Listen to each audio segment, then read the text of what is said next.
evening, friends.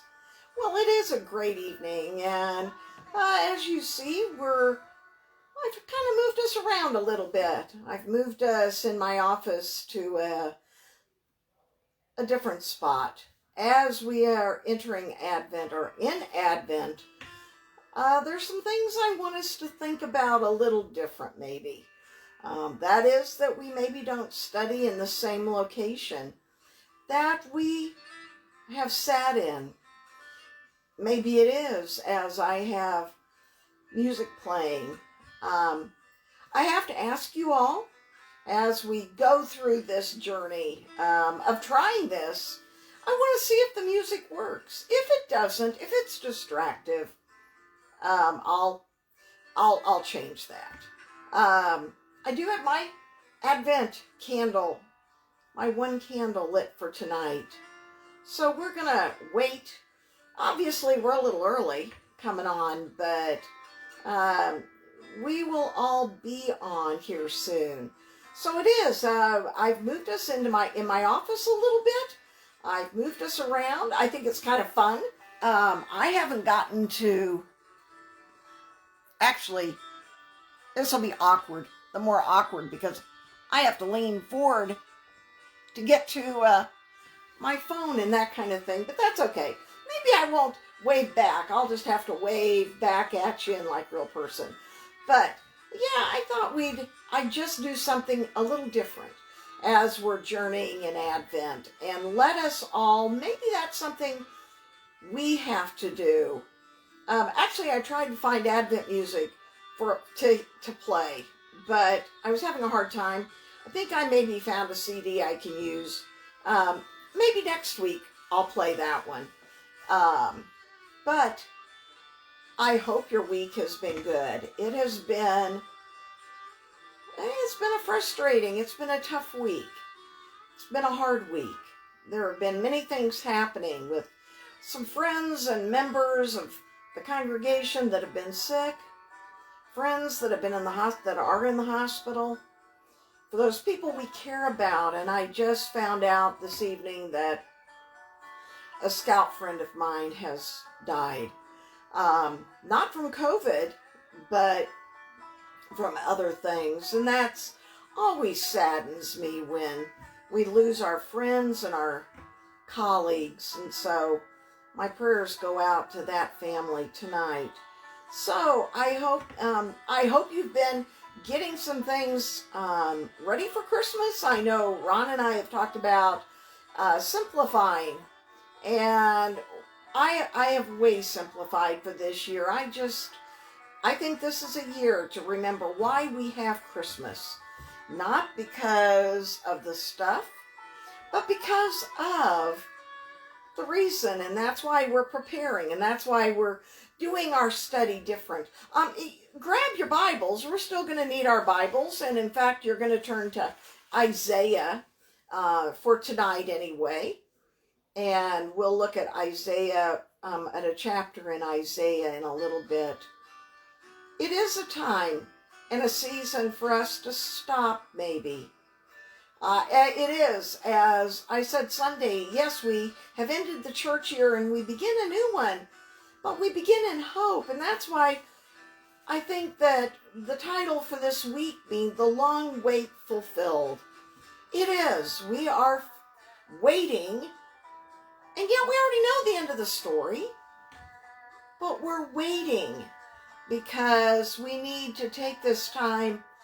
I think this year is more than any other year, time to just sit back and decompress ourselves. Yeah, I don't think it's really about decomposing. I hope we're not decomposing yet. I don't want to do that yet. But I think it's a time to sit back and say, yes, God, we are here. We are here for you. And we're grateful for that. I'm grateful for all of you to be joining as we have journeyed through, as we started doing the Bible studies and now into Advent. It is good. God is so good. And I have to tell you, the sun rises for me are amazing. And I know that for those of you on Facebook, you see a lot of sunrises and sunsets, and actually, yet last night it was the moon. Oh my gosh, the moon I thought was almost as bright as the sunrises. It was so cool. Yeah, God paints that picture and continues to paint the picture for us in all that we do. No matter what and where we are, He continues to paint it and give us something new to be excited over maybe. And that's why I spend my morning kind of waiting for the sunrise so that I can take another picture or find another place.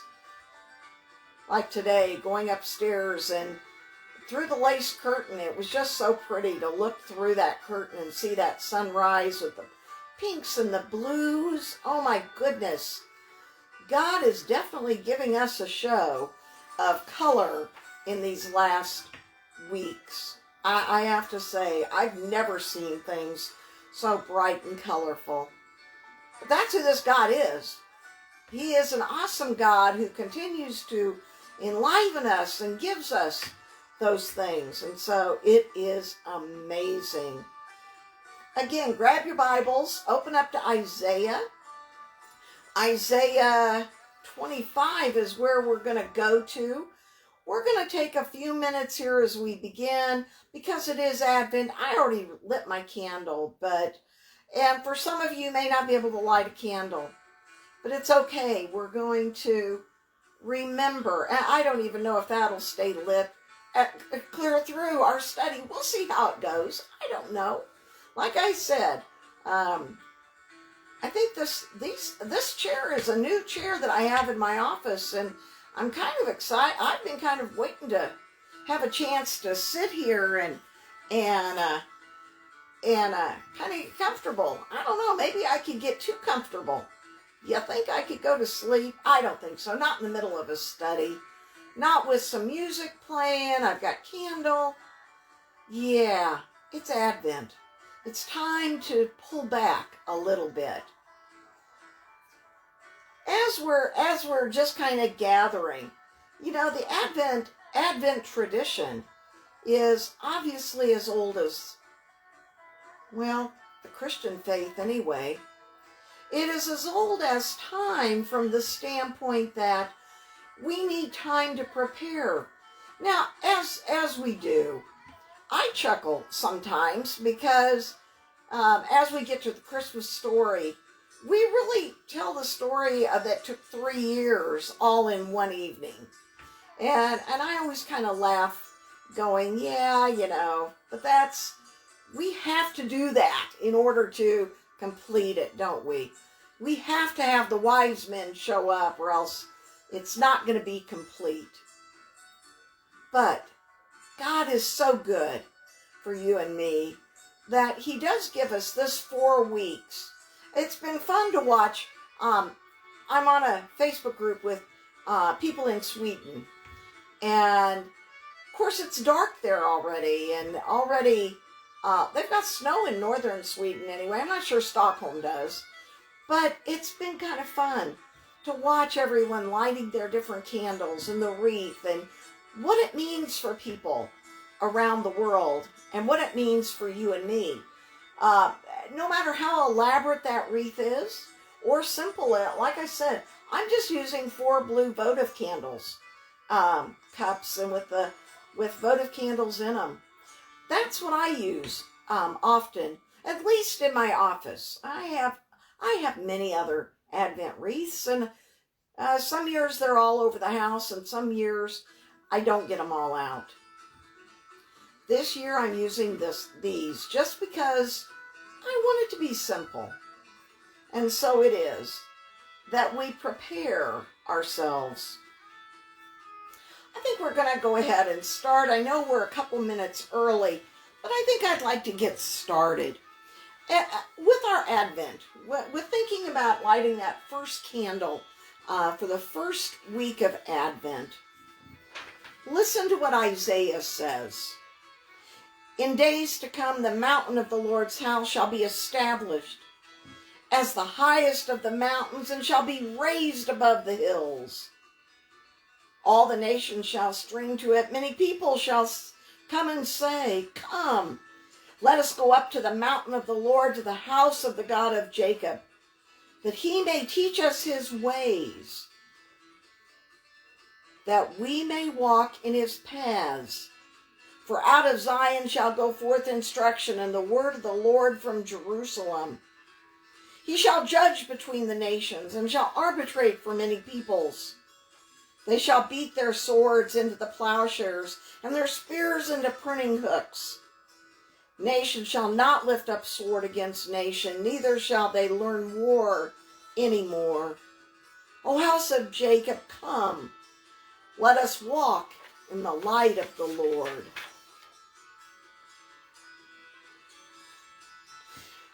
This is hope. That's what this week's candle is all about. Having hope means to constantly expect a different kind of future. Even when history seems to confirm our fears, hope is for those who feel the pain of the world.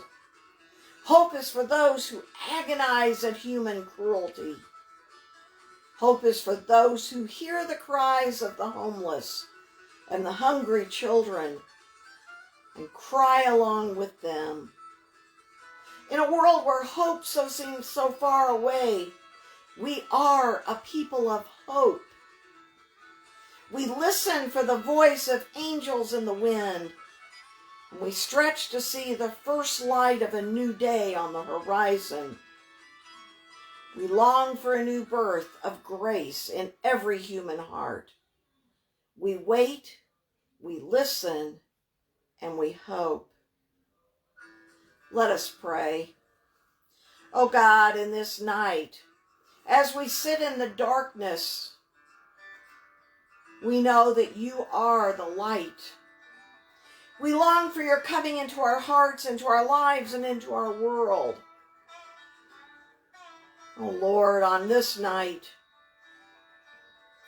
we pray for all those who suffer from COVID-19, for friends and for family, for spouses who are separated from those who are hospitalized, for those who have lost family, for those who struggle to understand and to make sense of this. God, it seems so difficult. Things have changed for us. And we wonder, is there hope?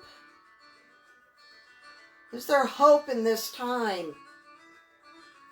God, know this night there is hope. You are the one who brings it. With every sunrise and sunset, you bring hope.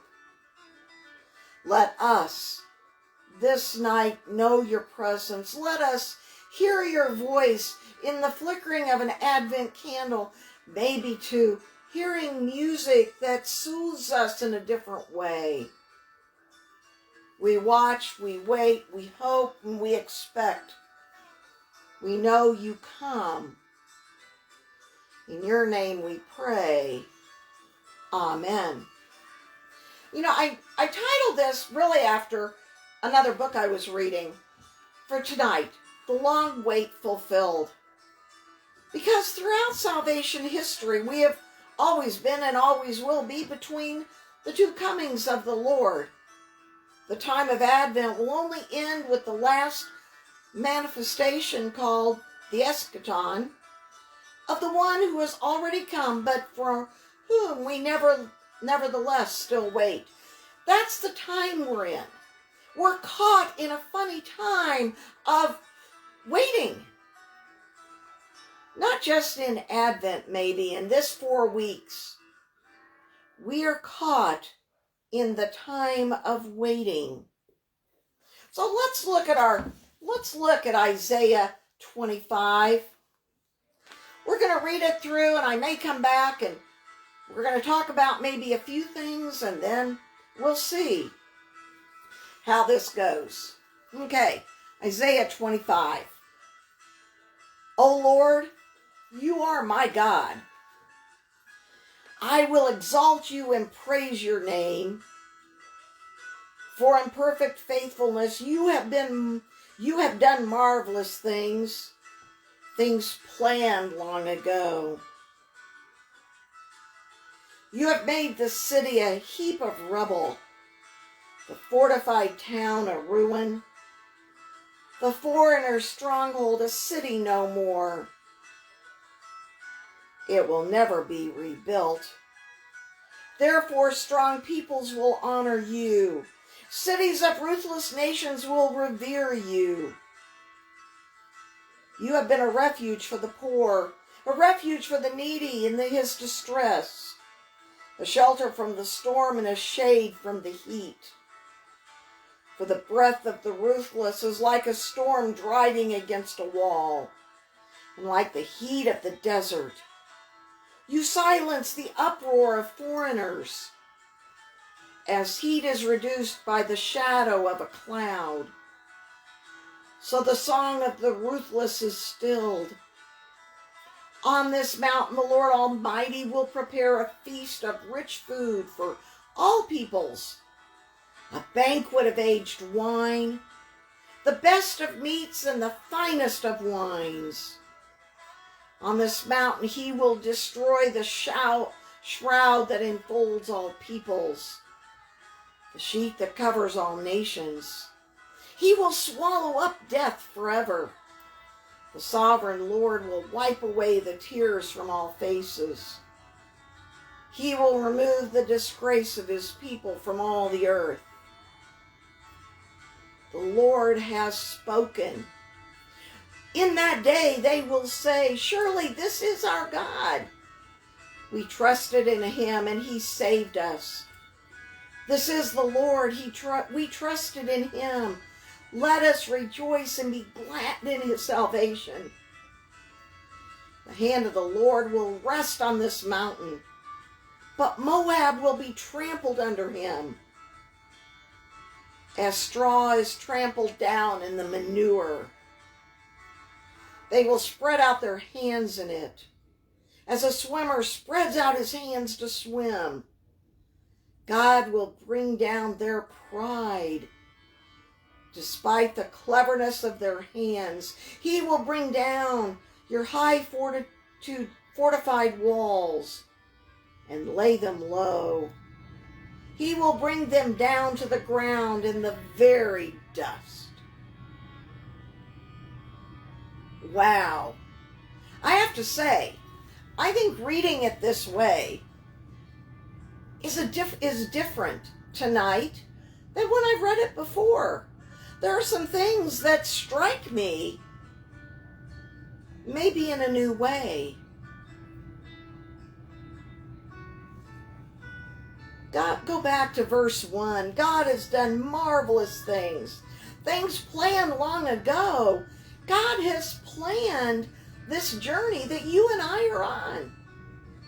He's already done it. It's been done for you and me. The groundwork has been broken. The plans have been approved. Things are in the works. Look at verse 2. You have made the city a heap of rubble, the fortified town a ruin, the foreigner's stronghold a cry no more. It will never be rebuilt. You have made a city a heap? And we'd say, God, why would you tear something down? But God doesn't tear down unless he needs to rebuild it. Is this Advent a time of rebuilding for you and me? Is this a time to change the comfort zone? For me to put the music on, which really doesn't fit the season quite so well. I'd rather have O Come, Emmanuel. But you know what? To change where I sit in the office, it's a different perspective. Maybe that's why I rise early in the mornings, in order to see those sunrises that are so glorious. And just when I think they all kind of look the same, God throws one in there that is so different. and so unique. God doesn't tear down unless he needs to help us slow down and remember he's in charge of this plan. He's got it. You and I don't have to really worry about it so much. Verse 3. Therefore, strong peoples will honor you. Cities of ruthless nations will revere you. Think about that one maybe a little bit. Strong people will honor you. Cities of ruthless nations will revere you. Think about what's going on in the Mideast. Think about how it is in Israel right now. Think about what's going on in our own nation, where people are rising up and we can do marches and crusades to say God is good. God is present. He's not going to be taken away from us, and we are not going to be told we cannot worship you, God. No, we're being told, even though those around us would like to stop things, no, it is not. It is God's plan. Verse 4, you have been a refuge for the poor, a refuge for the needy in his distress, a shelter from the storm and a shade from the heat. For the breath of the ruthless is like a storm driving against a wall, and like the heat of the desert. As I yesterday was handing out Christmas baskets in Marysville,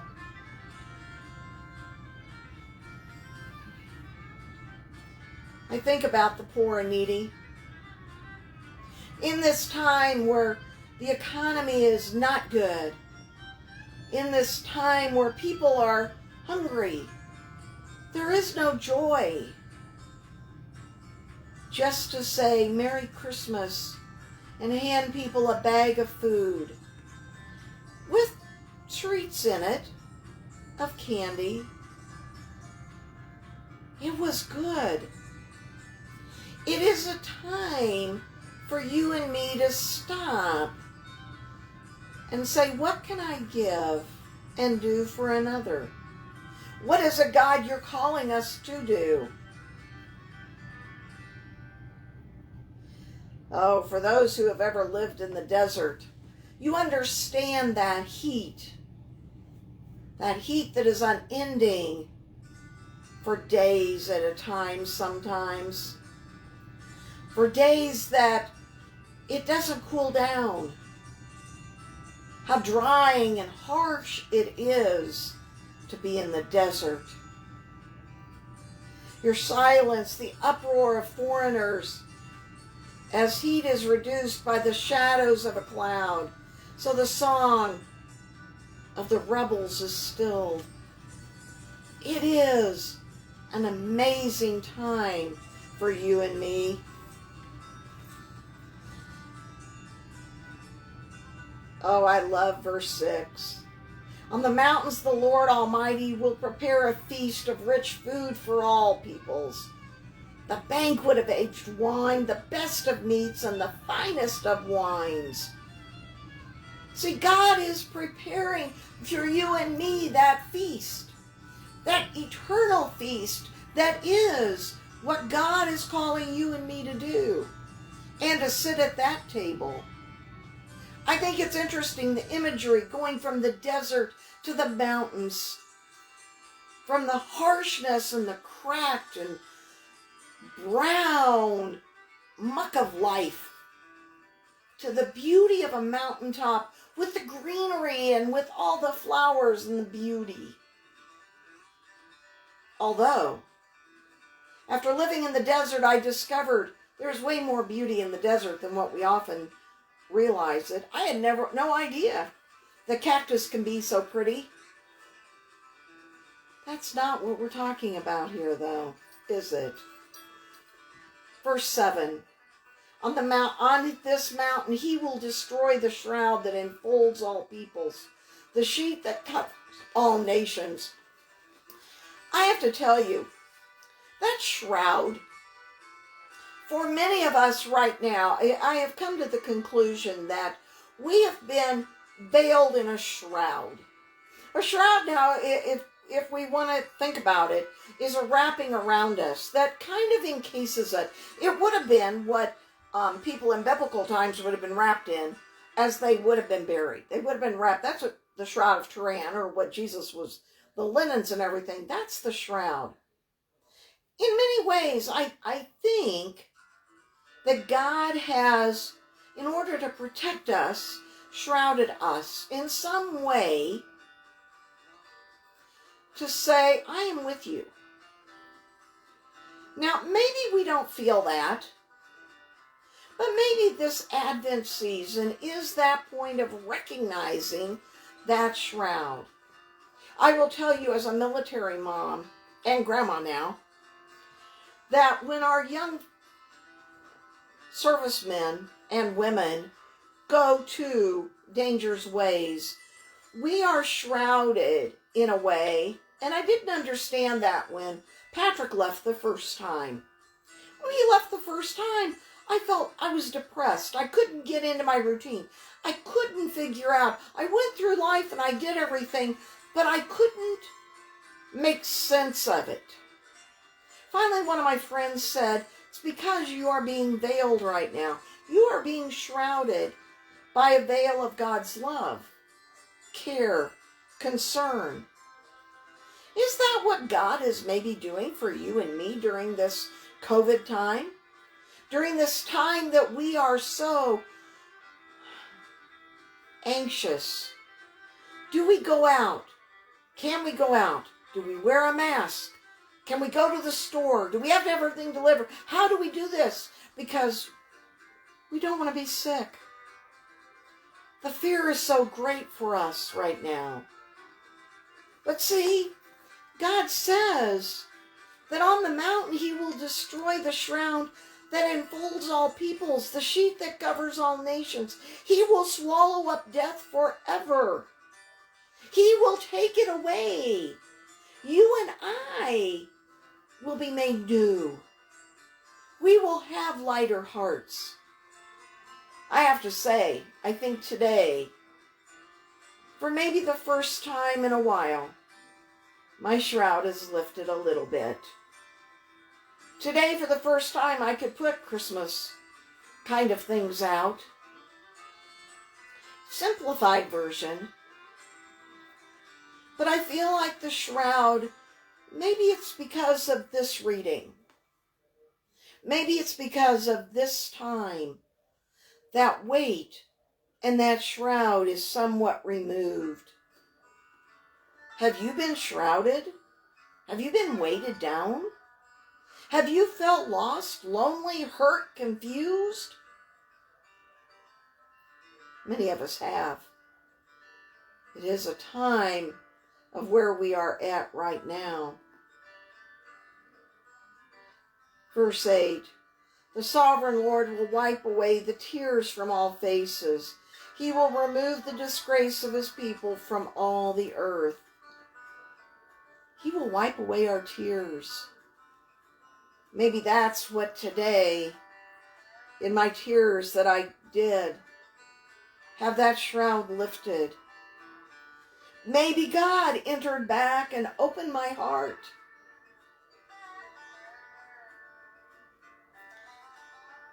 I think God, I know God, is caring for each of us in this time, in this stress and in the pain of what we're struggling through. Because, see, the Lord has spoken. In that day they will say, surely this is our God. We trusted in him and he saved us. This is the Lord and we trusted in him. Let us rejoice and be glad in his salvation. This is the day to celebrate.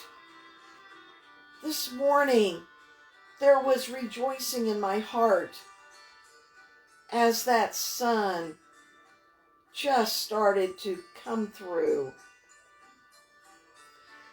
The hand of the Lord will rest on this mountain, but Moab will be trampled under him. I want you to think back a minute. Who lives in Moab? Who in Genesis is going to be crushed there?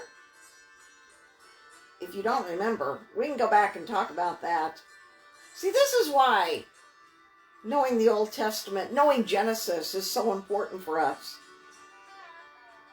Knowing the stories of old are relevant to now. Moab will be trampled under him, as straw is trampled down in the manure. Well, for those of us that live out on farms, I don't have cattle like in my yard. I have them close. I know what that smells like. I know what that is, and I've seen the cattle out in the lot trampling that down. They will spread out their hands in it as a swimmer spreads out his hands to swim. And God will bring down their pride despite the cleverness of their hands. He will bring down your high fortified walls and lay them low. He will bring them down to the ground, to the very dust. Think about this image. Think about what God just said here. The hands, he's going to bring their pride down. He's going to bring the walls down and lay them low. Bring them down to the ground, to the very dust. When I hear the word dust in the Bible, I think about funerals. Ashes to ashes and dust to dust we return. On this night, many are returning to that dust. Maybe that's what God did this morning for me. Maybe in that sunrise that was coming. Maybe in my tears of some joy today. Some tears of sadness this evening. Maybe that wall, that shrouding, that veil crushed and was brought down. I don't have my desk. I got to reach down for books. I think one of the questions maybe that I started asking as I was reading this scripture in particular is why? Why? Well, it's out of why does God do what he does? Except that it is about signs of humility and respect and confidence. If our Redeemer does not intervene, we will continue to stray from his path, and our hearts will remain indifferent to his power, which is the source of justice. See, it is that God intervenes for you and me. He wants us to be humble enough to stop, to respect him, to do his will, and to have the confidence that even on the days that I really didn't want to put out Christmas and wasn't prepared, and yet my heart is softened this evening to something new. To something new as the light of my candle is God's reminder that he is present. To hear the music now playing is the reminder of God's presence.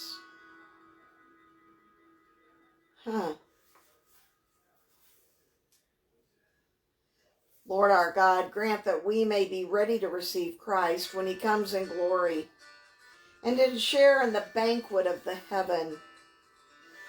See, joy will be given to the whole world on that Christmas Eve night and on that Christmas Day birth. Joy comes back. And yet joy should come every day as God comes to you and me. This is a week to maybe consider the things of the world, to refocus our attention on the good things to come, Maybe that's why this first part of the week I struggled. Yeah, pastors struggle. We often don't show it, but I can tell you it's been a hard week. But it's also been a week that I know that I had to go through. God needed me to, and I'm growing through it. Maybe it is to help me refocus my attention on the good things to come. Maybe that's what God needed this week to be for me. Maybe it was, as we read on Sunday, to stay awake, for you know not neither the day or the hour, to reform ourselves to the Lord, maybe. Maybe those are the things that God wants us, needs us to do. Maybe we have to stop doing what we've always done and back up and do something new. Maybe we change the location we do our devotion. Maybe we change it totally. The devotion we've been doing. I shared that yesterday with a friend. I shared it with a friend who was a little frustrated maybe, and said, I think I need something new. And I said, let me give you an idea. And we talked, and she's going to try that. My friends, this is a season to prepare, to think newly about what do we do. I will say maybe next week I'll be in a different location. Because I realize that when I have a white Afghan sitting behind my gray hair, it doesn't look like I have any hair. It's the funny things we see, isn't it? The funny things about looking at yourself as you're trying to film something. And maybe it is that God needed me to have that laughter in my life tonight.